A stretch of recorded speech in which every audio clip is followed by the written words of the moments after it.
Mesdames, bonjour et bienvenue à l'écoute de cette autre édition de la revue de presse. Nous sommes le mercredi 29 juillet 2020 au Cameroun. À la une de cette édition, le message et titre gouvernance par procuration, c'est lui le président. Ferdinand Ngongo, ministre d'État, secrétaire général à président de la République, règne sans partage avec des formules du genre sur très haute instruction du président de la République que personne ne peut vérifier ni contester.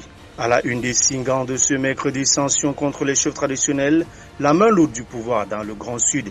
La tolérance qui entoure le dérapage des gardiens de la tradition, d'ailleurs, contraste avec la tendance à l'humiliation tous azimuts que subissent leurs collègues des régions du centre, sud et est.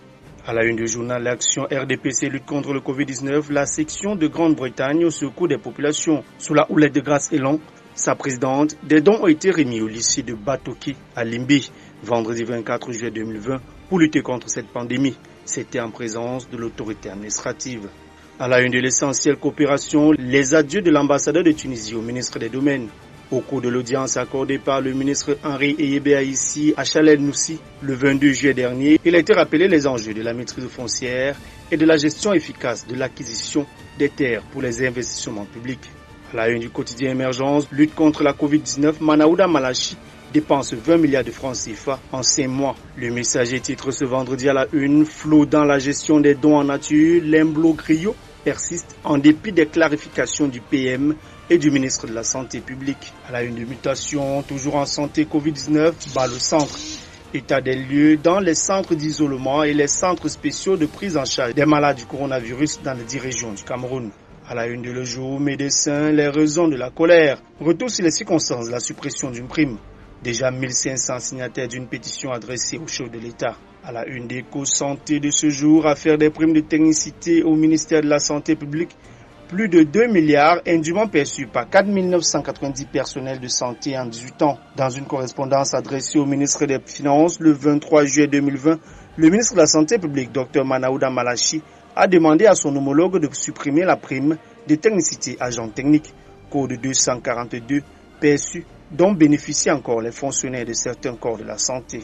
Cameroun Tribune de ce mercredi titre à la une dépistage du Covid-19 à l'assaut des marchés. À Yaoundé, les caravanes mobiles en testing de masse ont démarré hier par ces espaces commerciaux où le respect des mesures barrières rencontre de nombreuses résistances. Premier arrêt, le marché Mokolo, les équipes se sont heurtées à l'insouciance des populations cibles.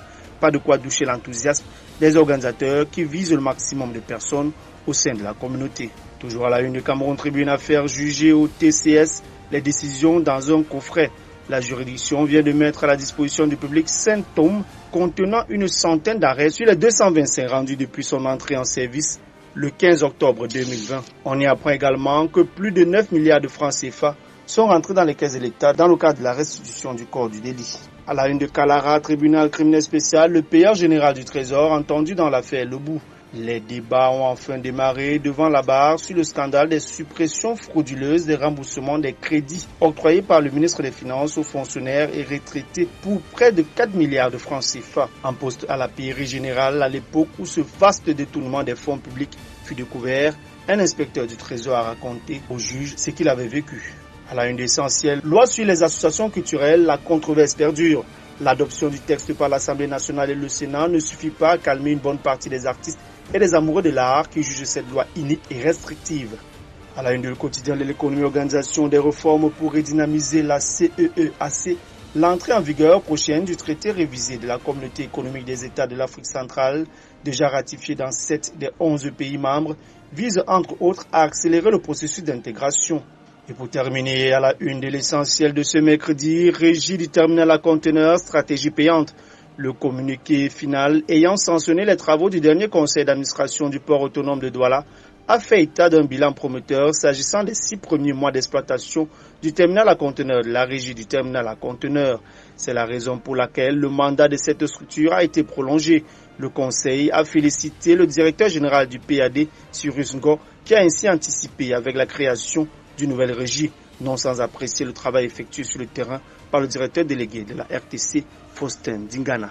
Mesdames, Messieurs, merci infiniment de votre aimable attention. Retrouvons-nous demain jeudi pour la 4e production de la semaine. Bonne suite à tous.